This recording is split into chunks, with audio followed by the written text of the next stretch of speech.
بسم اللہ الرحمن الرحیم۔ ضلع سانگڑ سندھ پاکستان، تحصیل جام نواز علی دارالاسٹاپ کے قریب گوٹ محمد چھٹل سدو۔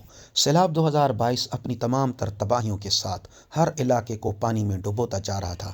اس مشکل وقت میں جو لوگ مسیحا کے منتظر تھے، کسی ریلیف کے منتظر تھے، الحمدللہ مکاتب پاکستان کی مرکزی ٹیم اور ان کے ڈونر اور ان کے ڈسٹرکٹ کے والنٹیئر میدان میں آئے، اس علاقے کا وزٹ کیا اور ریلیف لے کر پہنچے۔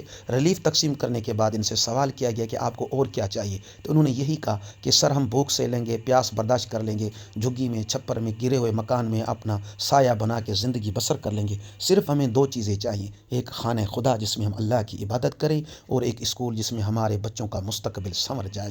اس علاقے کے اندر سکول تو ہیں لیکن ٹیچر نہیں، ٹیچر تو ہیں لیکن تعلیم نہیں۔ الحمدللہ ایک ڈونر میدان میں آیا، اللہ انہیں شاد و آباد فرمائے، جنہوں نے ان کو ٹیچر ڈونیٹ کیا ہے، اور تعلیم کا سلسلہ الحمدللہ جاری ہو گیا ہے۔ ہم دعا گوئیں اس ڈونر کے لیے، اللہ انہیں آباد و شاد فرمائے، ان کے روزی رزق میں برکت عنایت فرمائے، ان کے جمی مرحومین کی بخشش فرمائے، آمین یا رب العالمین۔